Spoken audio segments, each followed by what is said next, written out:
Baik, silakan Mbak. Ya, saya akan menyampaikan presentasi laporan magang subbagian penerima di RSUD Sidoarjo. Jadi yang pertama, untuk tujuan magang sebagai upaya untuk meningkatkan kualitas SDM di RSUD Sidoarjo Barat. Lalu selanjutnya sebagai bentuk pelatihan untuk memperkenalkan serta mempelajari sistem dan prosedur yang berhubungan dengan bidang pengelolaan keuangan subbagian penerimaan di RSUD Sidoarjo. Untuk ringkasan kegiatan yang dilakukan pada hari pertama, yaitu mempelajari kegiatan entry transaksi pada laporan bukti kas masuk BKM dan bukti kas umum BKU. Untuk bukti kas masuk adalah dokumen yang menunjukkan adanya uang tunai yang masuk ke dalam pemasukan rumah sakit daerah. Untuk BKU adalah dokumen untuk mencatat semua transaksi keuangan, baik arus masuk uang inflow atau arus keluar uang outflow. Dari tujuan tersebut adalah untuk mengetahui jumlah penerimaan dan pendapatan yang dapat digunakan untuk mengetahui asal sejumlah uang yang ada dalam laporan keuangan. Selanjutnya, untuk tugas hari kedua, mempelajari kegiatan penulisan register pada slip setoran. Penulisan dilakukan oleh kasir yang sedang melaksanakan tugas pada waktu tersebut. Slip setoran bank akan diberikan oleh kasir kepada bank. Selanjutnya terdapat 2 rangkap, satu untuk bagian bendahara penerimaan dan satu lagi untuk pihak bank. Selanjutnya untuk tugas hari ketiga mempelajari alur pasien dari transaksi menjadi penerimaan sampai dengan pelaporan. Jadi di sini ada 4 penerimaan. Yang pertama jasa layanan, kedua hibah, ketiga hasil kerjasama, yang keempat lain-lain pendapatan BLUD yang sah.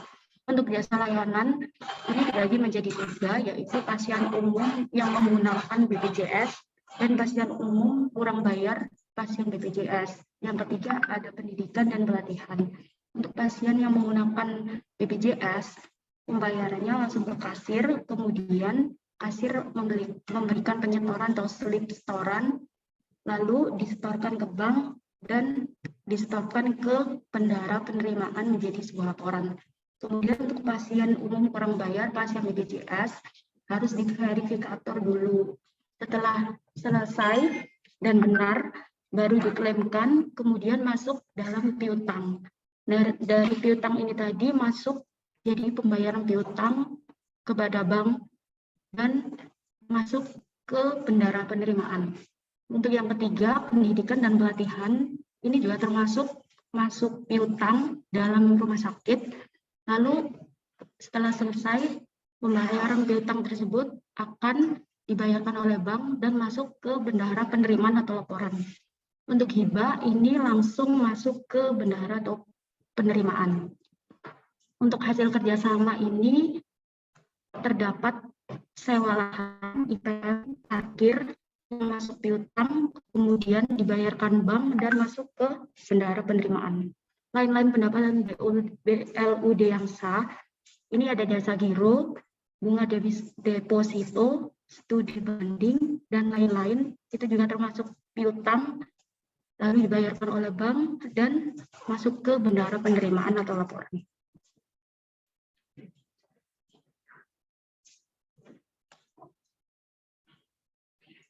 Ringkasan tugas untuk hari keempat, mempelajari kegiatan cross-check rekening dari rekening koran dengan transaksi setoran kasir.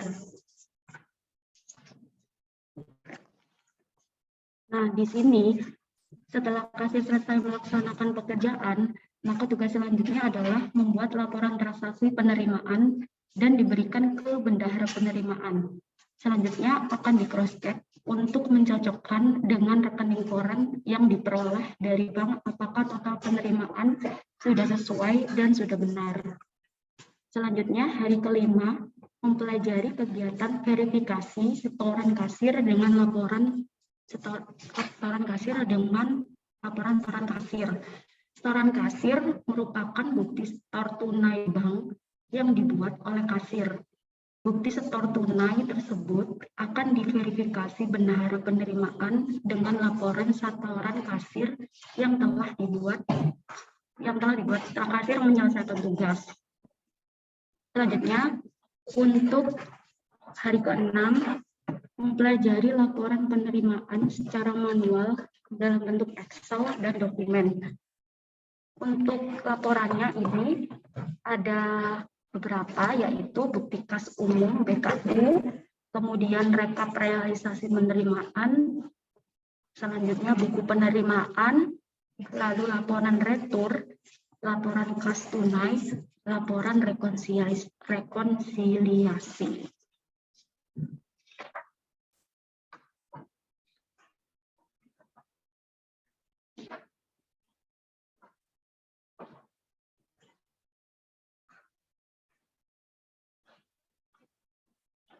Nah, untuk identifikasi kekurangan dalam bidang penerimaan, yang pertama tidak ada pengelompokan jenis penerimaan per subbagian.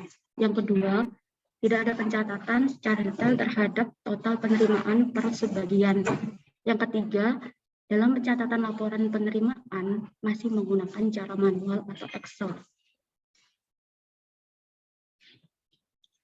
Rencana tindak lanjut, saran dan perbaikan. Yang pertama, untuk kegiatannya, pemisahan jenis pencatatan penerimaan, pihak yang terkait, kasir, dan bagian penerimaan. Yang kedua, kegiatan pencatatan total penerimaan detail per subbagian, pihak terkait, kasir, dan bagian penerimaan. Dan yang ketiga, pengembangan aplikasi, pihak terkait, bagian IT. Lalu yang terakhir, pembuatan SPO pengelolaan keuangan berdasarkan BULD, pihak terkait, bidang keuangan.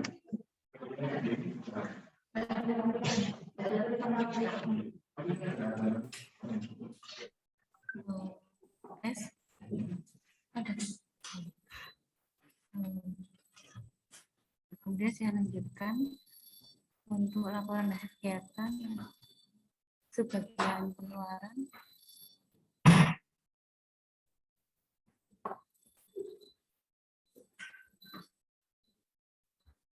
Materi kegiatan untuk sebagian perbendaharaan, pengimplementasian kebijakan pelaksanaan anggaran pendapatan dan bendahara daerah tahun anggaran 2022 yang telah dijelaskan pada Peraturan Direktur RSUD Sidoarjo Nomor 1 Tahun 2022 tentang pedoman pengelolaan keuangan pada RSUD Sidoarjo.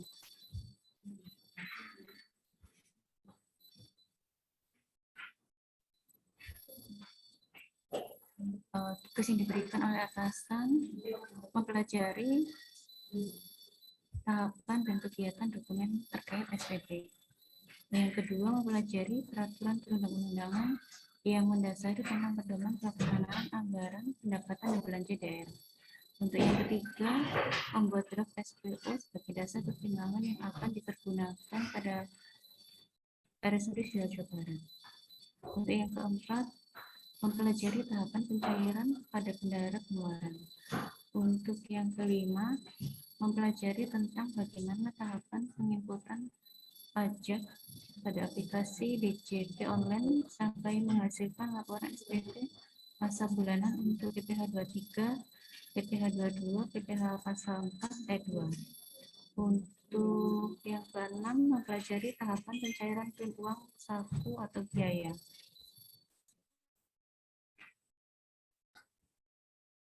Untuk hari pertama, surat permintaan pembayaran atau SPP diajukan oleh bendahara pengeluaran kepada kuasa pengguna anggaran. Pengajuan SPP mengacu pada format SPP UP atau GU atau LS gaji, tunjangan, barang jasa, belanja tidak langsung, sebagaimana ketentuan yang diatur dalam Permendagri Nomor 21 Tahun 2011 tentang perubahan kedua atas Permendagri Nomor 13 Tahun 2006 tentang pedoman pengelolaan keuangan daerah. Surat perintah membayar atau SPM adalah dokumen yang digunakan atau diterbitkan oleh kuasa pengguna anggaran untuk mencairkan dana atas beban BPA PLUD. SPP yang dinyatakan lengkap dan sempurna akan diterbitkan surat perintah membayar oleh pejabat penata usahaan keuangan paling lambat 2 hari kerja sejak SPP diterima. SPP yang dinyatakan tidak lengkap dan atau tidak sah, PPK menolak menerbitkan SPM untuk selanjutnya berkas pengajuan anggaran dikembalikan ke PPKOM untuk disempurnakan. Pengajuan penandatangan SPM maksimal 2 hari kerja apabila pejabat ada di tempat atau tidak berhalangan. Untuk di hari kedua, mempelajari peraturan perundang-undangan yang mendasari tentang pedoman pelaksanaan anggaran pendapatan dan belanja daerah pada RSUD Sidoarjo yang telah dijelaskan dalam peraturan Direktur RSUD Sidoarjo nomor 1 tahun 2022 tentang pedoman pengelolaan keuangan pada RSUD Sidoarjo. Untuk hari ketiga, membuat draft SPO sebagai dasar pertimbangan yang akan dipergunakan pada RSUD Sidoarjo pada dengan hasil terlampir. Untuk hari keempat, mempelajari tahapan pencairan anggaran pada bendahara pengeluaran. Pengeluaran kas atau beban BLUD dilakukan berdasarkan surat perintah pembayaran yang disiapkan dan diajukan oleh bendahara pengeluaran. Mengetahui pejabat pelaksana teknis kegiatan atau disebut dengan PPTK sesuai dengan ketersediaan dana. Dalam proses FPBP online pada PLUD RSUD Kabupaten Sidoarjo dilakukan dengan langkah sebagai berikut. Yang pertama, pejabat membuat komitmen menginput utang belanja pada sistem informasi manajemen keuangan. Yang kedua, instalasi layanan pengadaan memverifikasi data utang yang selanjutnya dikirimkan ke PPTK. Yang ketiga, PPTK mengajukan SPP langsung. Yang keempat, staf administrasi PPK melakukan verifikasi dokumen. Yang kelima, verifikator dan pejabat penatausahaan keuangan melakukan verifikasi dan validasi terhadap pengajuan belanja yang sudah dinyatakan lengkap dan benar.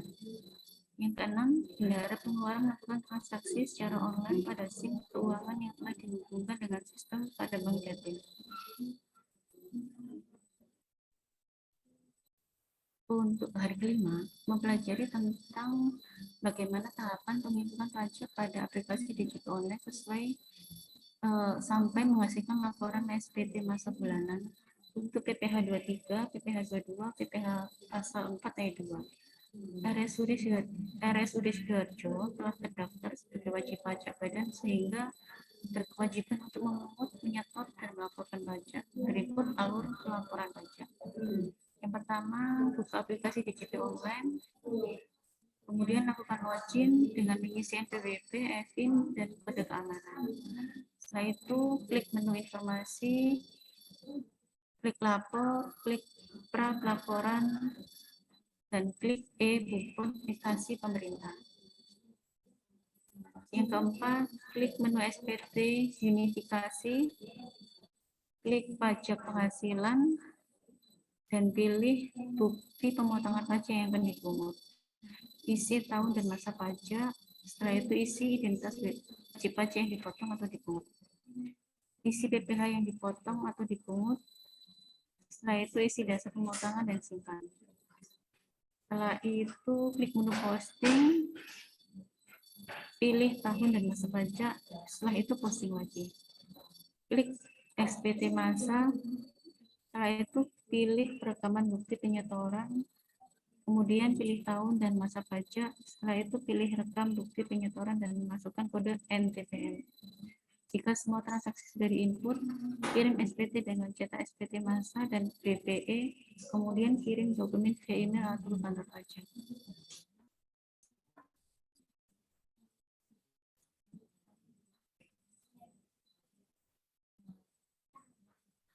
Untuk hari ke-6, mempelajari tahapan pencairan klaim uang saku atau biaya tol atau BBM ambulans dan uang lembur. Dalam hal klaim uang saku atau biaya tol atau BBM ambulans RSUD Sidoarjo diatur pada keputusan Direktur RSUD Kabupaten Sidoarjo nomor 184/404/2017 tentang pelayanan mobil jenazah dan ambulans rescue di RSUD Kabupaten Sidoarjo.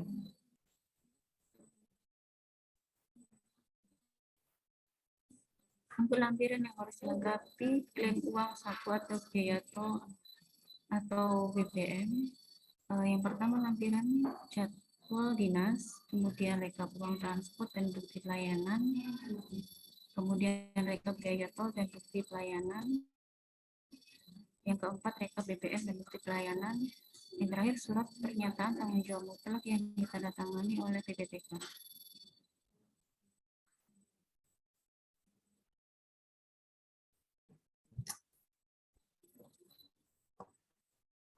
Prosedur pengajuan permohonan uang lembur pada RSUD Sidoarjo sebagai berikut. Yang pertama, pengajuan lembur dibuat secara tertulis. Yang kedua, lembur diberikan maksimal 2 jam dan dapat melebihi dari 3 jam kerja dalam 1 hari kerja.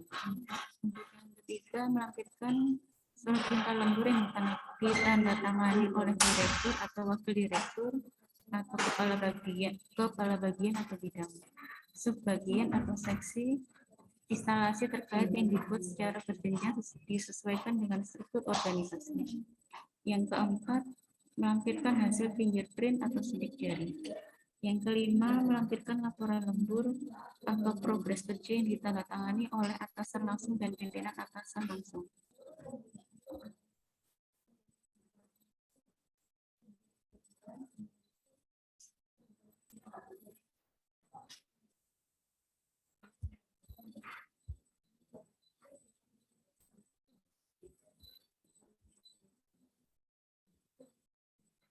Lampiran yang harus dilengkapi untuk klaim uang lembur sebagai berikut. Pejabat penatausahaan keuangan melengkapi SPMLS, kemudian bukti kas keluar. Untuk pejabat pelaksana teknis kegiatan melengkapi daftar penelitian kelengkapan dokumen SPPLS, yang kedua surat pengantar SPPLS, yang ketiga rincian SPPLS. Untuk kelengkapan berkas pengajuan pembayaran, yang pertama surat perintah kerja lembur dari atasan langsung, yang kedua laporan lembur, yang ketiga rekapitulasi lembur, yang keempat hasil fingerprint mengetahui atasan langsung, yang kelima nota pembelian konsumsi lembur apabila telah lebih dari 3 jam. Yang keenam SSP BPH pasal 2.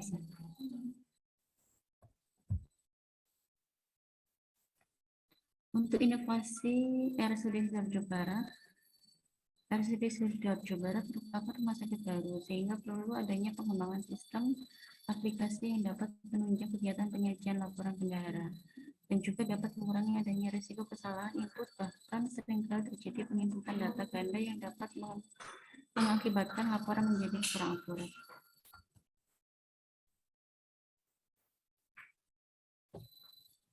Mengidentifikasi kekurangan dalam SPO, pedoman, alur, dan lain-lain sesuai dengan hasil kegiatan. RSUD Sidoarjo Barat merupakan rumah sakit baru, sehingga perlu adanya SPO ataupun peraturan direktur yang dibuat sebagai pedoman pelaksanaan kegiatan pengelolaan keuangan sebelum RSUD Sidoarjo Barat beralih menjadi PUD.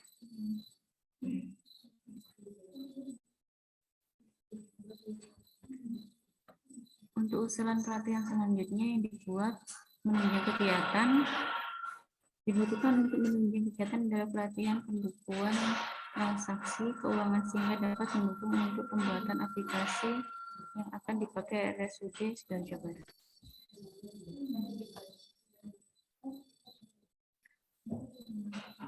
Rencana Kaizen atau perbaikan menuju ke arah yang lebih baik di masing-masing unit kerja. Adapun rencana Kaizen atau perbaikan menuju ke arah yang lebih baik di masing-masing unit kerja adalah adanya perbaikan yang akan dilakukan RSUD Sidoarjo Barat, khususnya di bidang pengeluaran dengan menerapkan pola pengelolaan keuangan BUMD. Maaf, ini tadi ada tulisannya tapi sekarang tidak ada. Jadi saya jelaskan aja. Untuk rencana tindak lanjut RTL, yang pertama kegiatannya untuk menyusun standar operasional prosedur pengawal keuangan. Pihak terkaitnya bendahara dan kasubag keuangan. Untuk yang kedua, menyusun peraturan direktur sebagai pedoman pelaksanaan pengelola keuangan. Untuk pihak terkaitnya kasubag dan kasubag keuangan.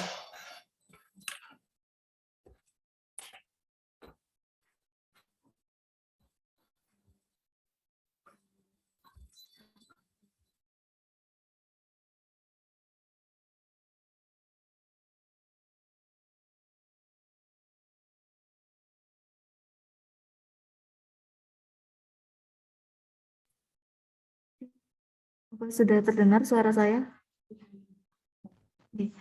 Selanjutnya akan saya lanjutkan laporan hasil job training saya di RSUD Sidoarjo di subbagian perbendaharaan.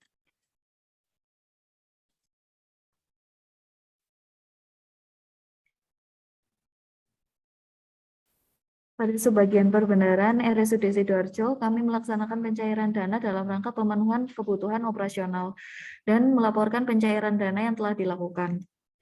Apa saja yang telah dipelajari di subbagian RSUD Sidoarjo adalah mempelajari peraturan perundang-undangan yang menjadi pedoman dalam pelaksanaan APBD.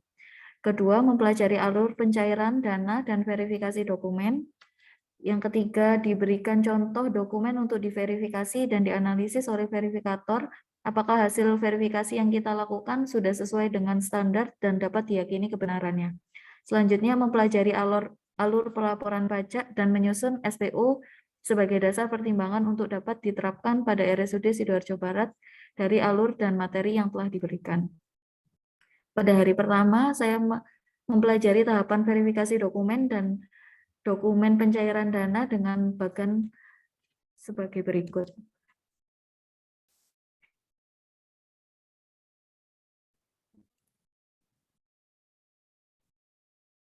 Alur pencairan dana pertama dimulai dari PPKOM membuat dokumen pengadaan barang dan jasa, kemudian diserahkan dokumen kontrak pengadaan barang dan jasa pada instalasi pengadaan barang dan jasa. Kemudian dilakukan verifikasi dan memverifikasi dan melengkapi dokumen pembayaran kontrak. Selanjutnya diserahkan kepada verifikator keuangan untuk diverifikasi dokumen pembayarannya dan dicek apakah sudah sesuai dengan peraturan perundang-undangan. Jika sudah sesuai, diserahkan kepada staf PPTK untuk diinput dokumennya pada aplikasi. Apabila tidak sesuai, dikembalikan lagi kepada instalasi pengadaan barang dan jasa untuk diverifikasi ulang dan dilengkapi dokumen pembayaran kontrak. Selanjutnya, apabila dokumen telah benar dan telah diinput dokumen pada aplikasi oleh staf PPTK, akan dibuatkan SPP atau surat perintah membayar. Kemudian surat perintah membayar ditandatangani oleh pejabat teknis kegiatan. Selanjutnya dikembalikan kepada staf PPTK untuk diinput dokumen pada aplikasi dan dibuatkan oleh staf PPTK SPM atau surat perintah membayar. Kemudian diserahkan kepada PPK BLUD untuk ditandatangani dan pada kuasa pengguna anggaran untuk ditandatangani. Kemudian dokumen SPM diserahkan kepada bendahara pengeluaran untuk dibuat permintaan pemindah bukuan dan bukti kas keluar BKK dan PBK, kemudian diverifikasi oleh PPK BLUD, dan selanjutnya diserahkan kepada Bank Jatim untuk dilakukan proses pemindah bukuan dari rekening BLUD ke rekening penyedia. Kemudian juga mencetak bukti setor pajak atau SPSP atas potongan pajak yang sudah dilakukan. Kemudian bukti pemindahan dan SSP diserahkan kepada PPK BLUD untuk selanjutnya dibagi sesuai kebutuhannya.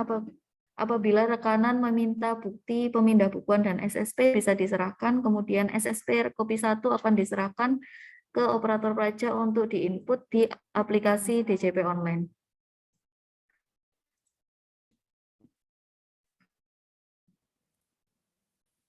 Selanjutnya pada hari kedua, saya mempelajari peraturan perundang-undangan yang menjadi pedoman dalam pelaksanaan belanja pada RSUD Sidoarjo, yakni Peraturan Direktur RSUD Sidoarjo nomor 1 tahun 2022 yang didasari oleh Peraturan Bupati nomor 72 tahun 2021 tentang pedoman pelaksanaan anggaran pendapatan dan belanja daerah. Tahun 2002 yang telah diubah dengan Peraturan Bupati nomor 2 tahun 2002 tentang perubahan atas Peraturan Bupati nomor 72 tahun 2021 tentang pedoman pelaksanaan anggaran pendapatan dan belanja daerah tahun anggaran 2022, serta mempelajari perbedaan struktur keuangan dan alur kebijakan keuangan RSUD Sidoarjo dan RSUD Sidoarjo Barat sehingga dapat menggambarkan keadaan tersebut apabila diterapkan pada RSUD Sidoarjo Barat. Pada hari ketiga, saya menyusun SPO sebagai bahan pertimbangan untuk dapat diterapkan pada RSUD Sidoarjo Barat.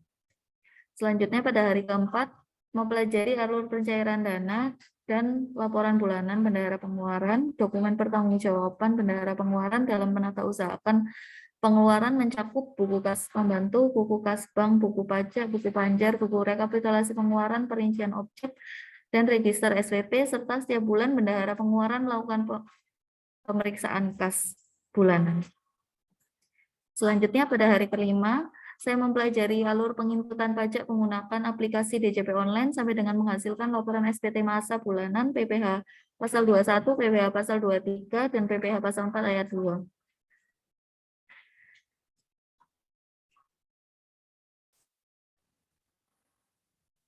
Dengan alur pelaporan pajak sebagai berikut. Pertama, buka aplikasi DJP online pada link http djponline.pajak.go.id. Kemudian login menggunakan akun dan password dan kode keamanan. Kemudian pilih menu lapor, klik era pelaporan dan bukti potong instansi pemerintah. Kemudian pilih SPT yang akan dilaporkan. Kemudian isi bukti potong dengan pengimpor data Excel atau dengan input satu persatu bukti potong. Kemudian posting daftar bukti potong, kemudian rekam bukti penyetoran, selanjutnya posting bukti penyetoran, selanjutnya klik penyiapan SPT masa, dan apabila semua transaksi telah diinput, dikirim SPT dengan cetak SPT masa dan PE, kemudian kirim dokumen via email atau langsung dapat dikirim ke kantor pajak.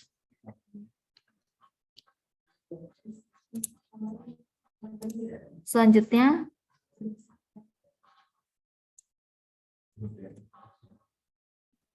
pada hari ke-6, saya mempelajari hubungan antar akun dalam penyajian laporan keuangan. Laporan keuangan yang disajikan oleh RSUD Sidoarjo terdiri atas laporan bulanan, laporan tribulan, laporan keuangan semester, dan laporan keuangan tahunan.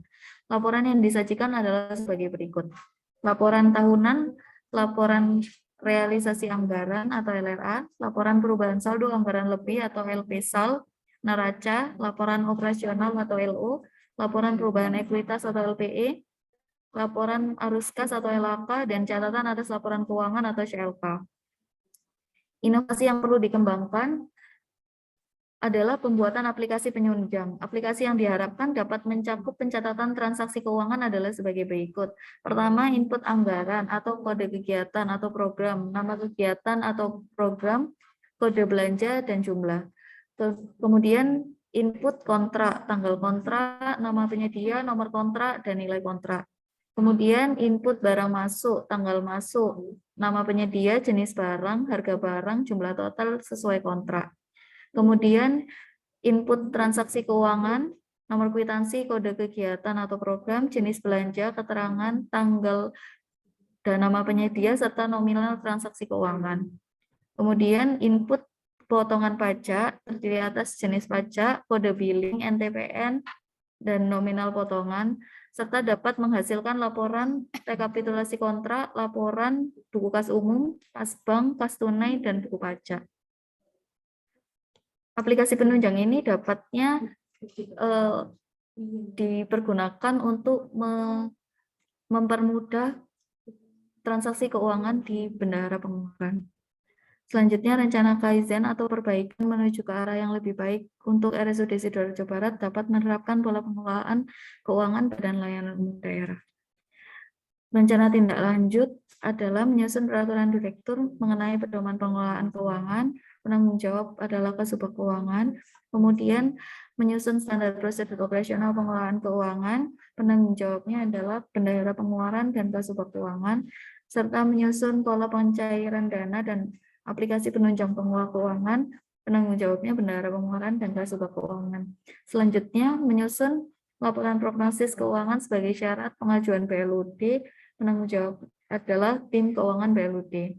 Kemudian, menguji kesiapan aplikasi penunjang pengelolaan keuangan, penanggung jawabnya adalah Bendahara Penerimaan dan unit terkait.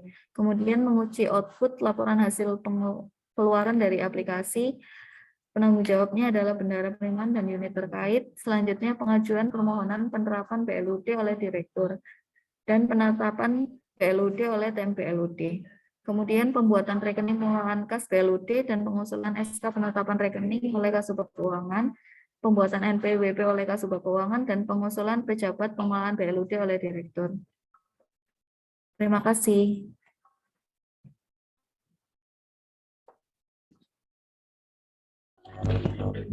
Ini yang terakhir ya Mbak Winda.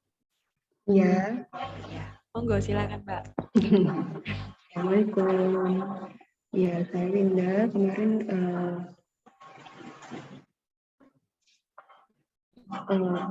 untuk laporan hasil on-job training di bagian akuntansi.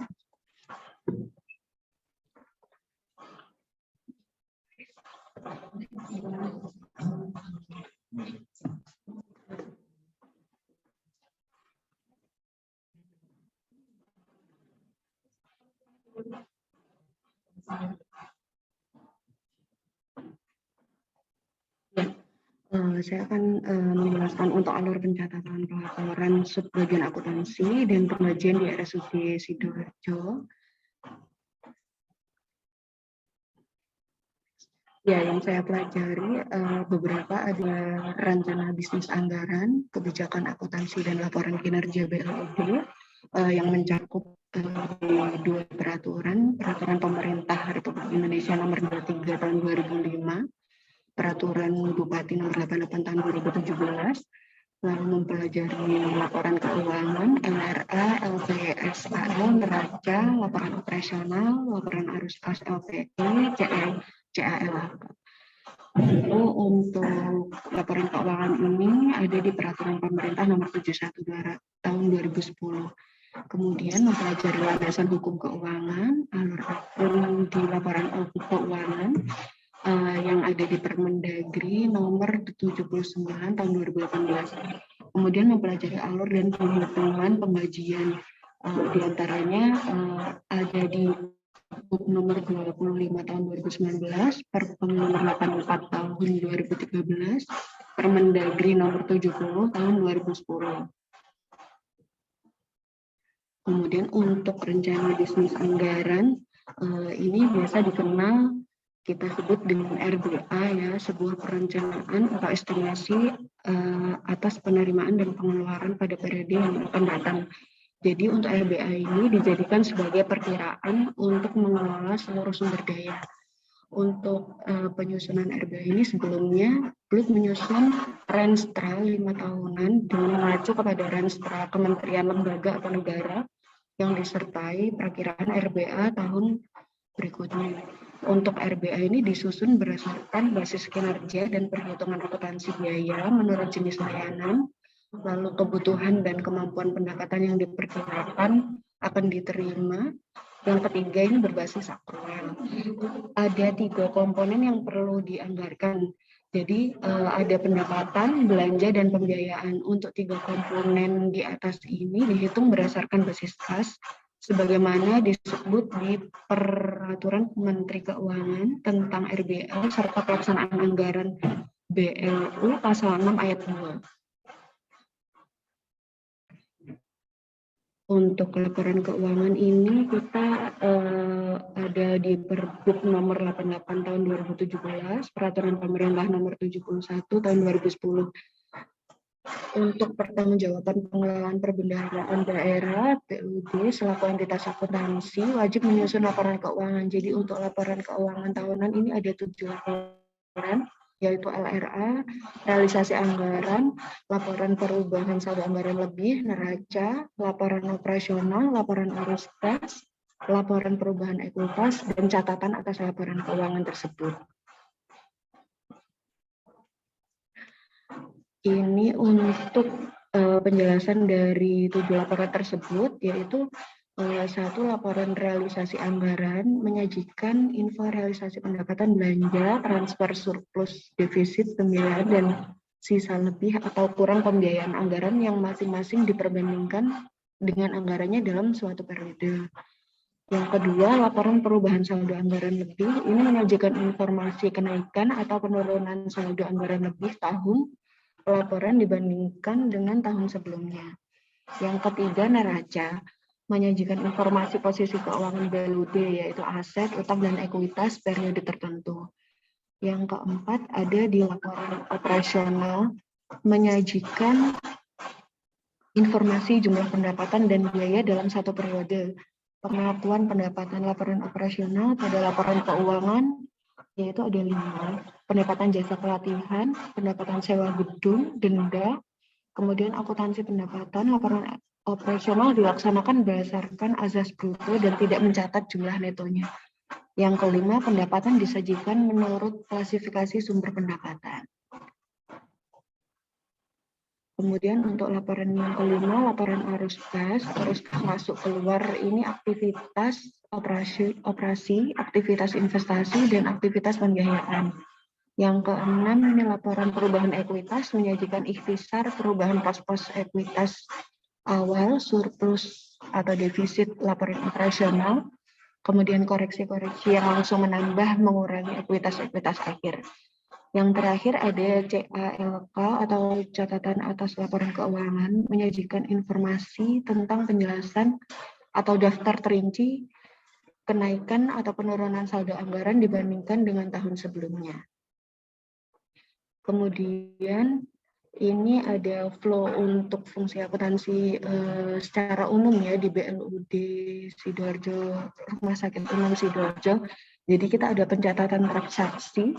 Ini ada 3 transaksi dari pendapatan BLUD, transaksi dari belanja, dan pendapatan BLUD. Kemudian kita buatkan jurnal, setelah itu pengelompokan di buku besar, setelah kita buatkan untuk buku besar, kita pembuatan neraca saldo. Dari laporan neraca saldo ini kita susun atau pembuatan laporan keuangan. Jadi 7 laporan keuangan itu tadi, yaitu LRA, LPSAL, neraca, laporan operasional, laporan arus kas, laporan perubahan ekuitas, dan catatan atas laporan keuangan yang sudah dijelaskan di atas tadi. Kemudian penggajian ya, untuk penggajian ini penghasilannya didapat terlebih dahulu. Kalau berdasarkan Pergub tentang perubahan kedua atas Pergub nomor 25 tahun 2019 tentang penghasilan pegawai non-ASN di lingkungan pemerintah Kabupaten Sidoarjo, pegawai non-ASN diberikan penghasilan berupa honorium per bulan bagi THL. Di antaranya untuk SD SMP sederajat kisaran sebesar 2.349.000. Untuk SMA sederajat ada sebesar 2.602.900. Untuk diploma sederajat ada 2.890.800 rupiah. Untuk sarjana sederajat sebesar 3.171.800 rupiah.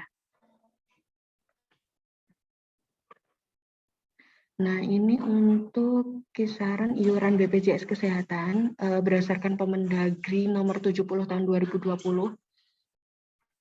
Ini untuk besaran iuran peserta PPU di lingkungan Pemda ada 5% dari gaji atau upah per bulan dibayar dengan ketentuan 4%. Ini dibayar oleh pemberi kerja atau kalau di kita dari pemerintah. Untuk 1%-nya dibayar oleh peserta. Untuk batas gaji atau upah, batas gaji paling tinggi gaji atau upah per bulan yang digunakan sebagai dasar perhitungan besaran iuran bagi peserta PPU sebesar 12 juta rupiah. Untuk batas paling rendahnya per bulan yang digunakan sebagai dasar perhitungan besaran iuran yaitu sebesar upah minimum kabupaten atau kota.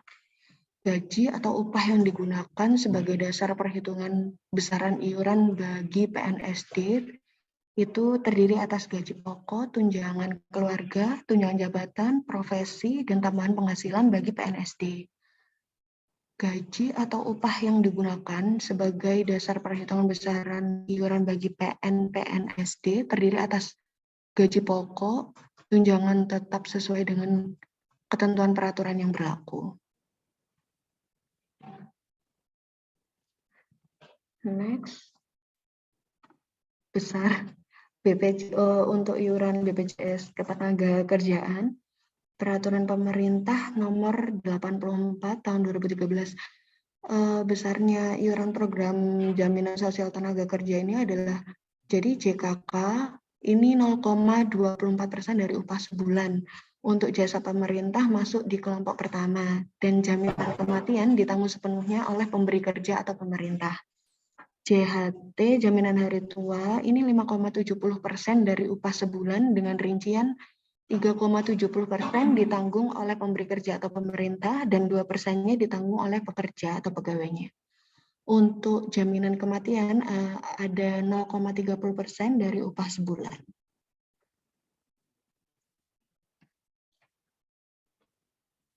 Jadi untuk inovasi RSUD Sidoarjo Barat, mengingat rumah sakit kita masih baru, perlu adanya penerapan pola keuangan dan adanya sistem aplikasi untuk meningkatkan kinerja dan mutu pelayanannya, namun tetap dalam koridor efisiensi dan optimalisasi anggaran.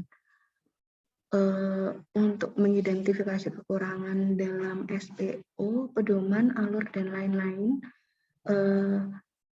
masih perlu untuk menyusun peraturan dan SPO sebagai pedoman pegawai dalam melakukan aktivitas atau prosedur pengelolaan keuangan yang sesuai dengan peraturan pemerintah. Jadi diharapkan dengan adanya kebijakan yang sudah jelas, Rumah Sakit Sidoarjo Barat siap untuk menerapkan pola BUD. Usulan untuk pelatihan selanjutnya untuk meningkatkan kualitas SDM Rumah Sakit Sidoarjo Barat perlu diadakan pelatihan dan sosialisasi pemahaman keuangan untuk minimalisir adanya kesalahan dalam melakukan aktivitas prosedur pengelolaan keuangan di Rumah Sakit Sidoarjo Barat ke depannya.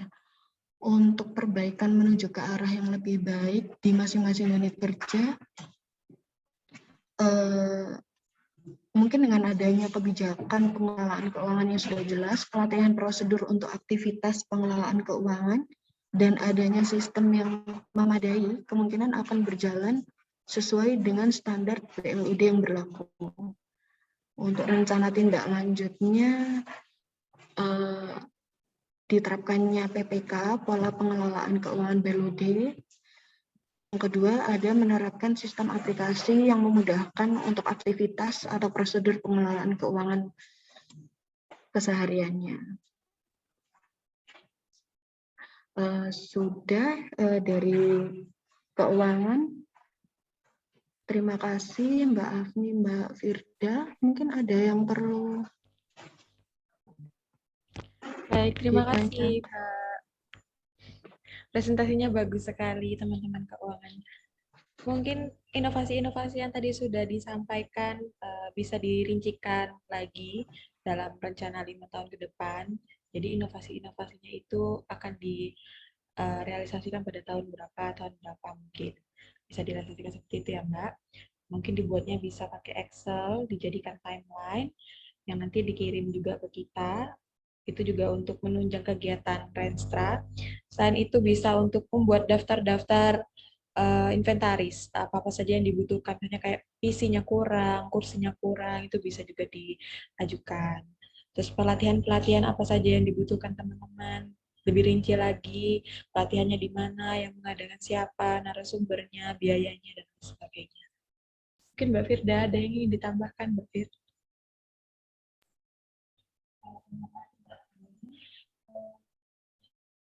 Sama seperti yang ya. Mungkin yang ditambahkan itu lebih ke inovasi dan lebih ditempatkan di timeline-nya. Seperti akan dilakukan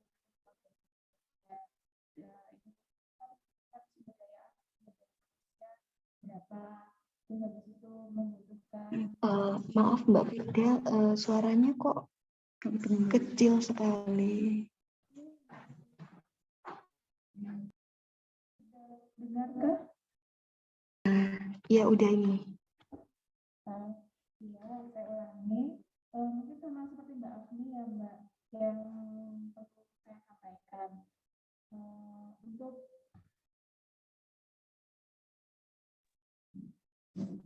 masih kecil banget bahasanya.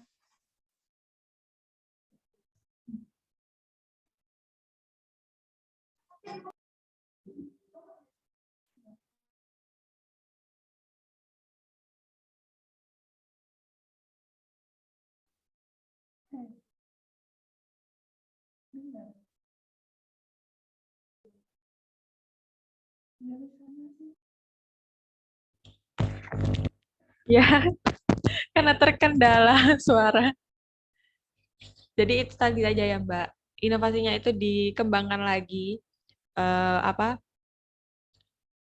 Untuk 5 tahun ke depan itu apa-apa saja yang dibutuhkan, siapa-siapa aja SDM-nya, gitu Mbak. Ke-mute Mbak. Sudah. Apakah sudah jelas Mbak? Baik, kalau sudah, saya ucapkan terima kasih kepada Bapak Keuangan atas waktunya dan presentasinya. Boleh Terima kasih silakan juga Mbak Afni, Mbak Firda. Sama-sama Mbak. Saya izin stop record ya. Oke.